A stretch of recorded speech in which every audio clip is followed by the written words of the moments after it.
होली की आत्मा।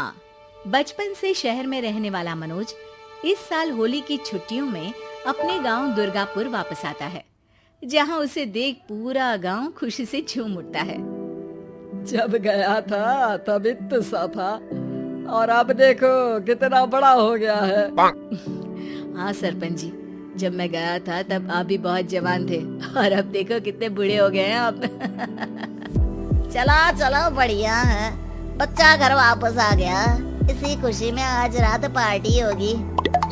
क्या बात है, गांव में भी पार्टियां होने लगी।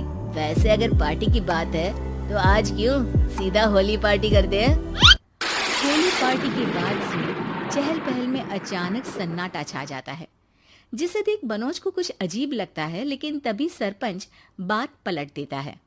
अब बहुत देर हो गई, चलो सब अपने घर चलो, पार्टी के बारे में कल सोचेंगे।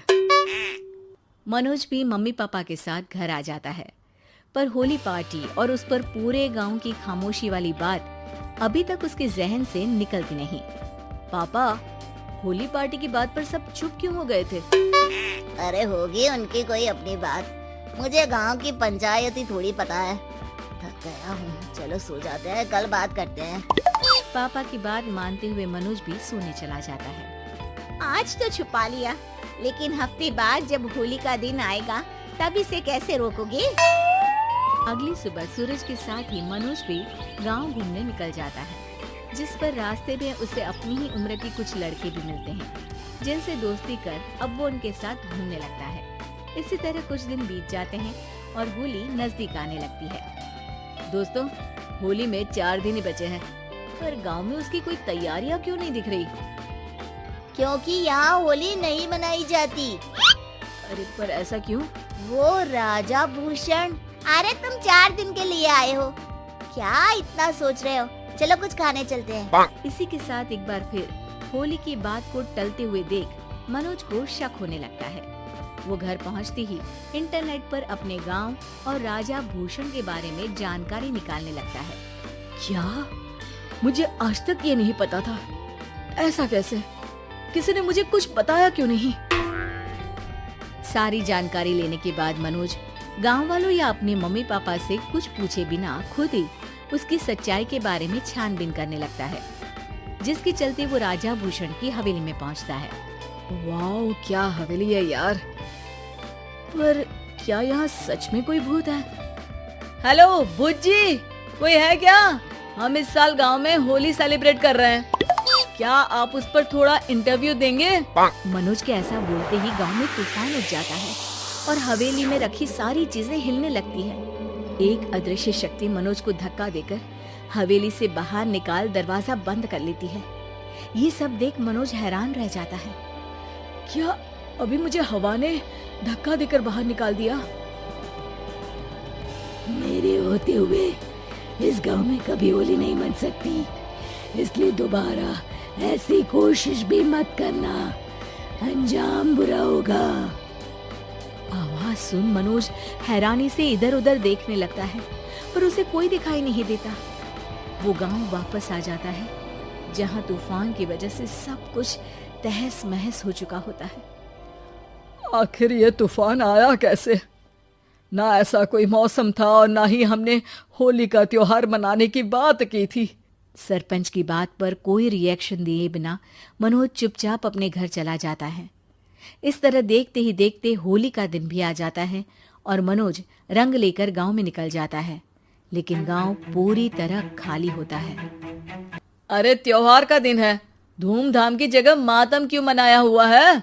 मनोज की आवाज सुन सब अपने घर की खिड़कियां खोल के घर के अंदर से ही उसे वापस जाने के लिए कहने लगते हैं, पर वो किसी की नहीं सुनता।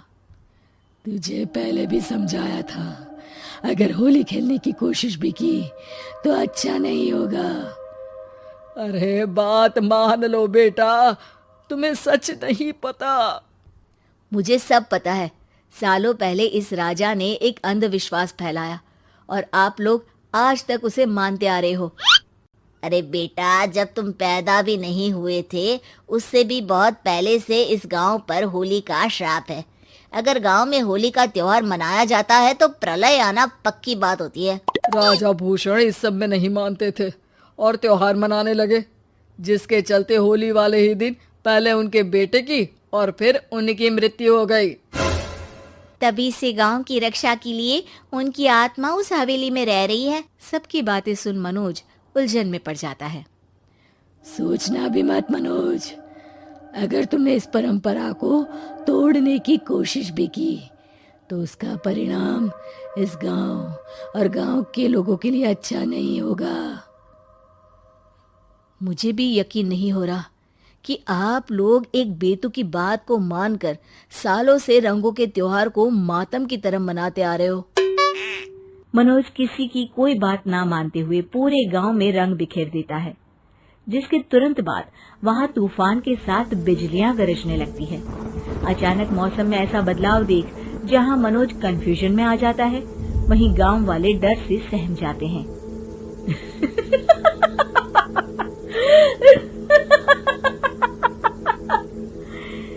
इस लड़के ने हमारे जैसे सिर्फ अपने स्वार्थ के लिए नहीं बल्कि पूरे गांव की खुशियों के लिए यहाँ होली मनाई है, जिस वजह से अब इस गांव पर होली का श्राप टूटता है।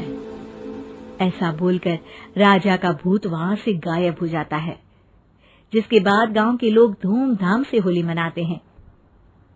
खुशियों के रंग गांव में बिखरे ही होते हैं कि अगली सुबह अचानक मनोज कहीं गायब हो जाता है और एक बार फिर गांव में होली का नया राज शुरू हो जाता है।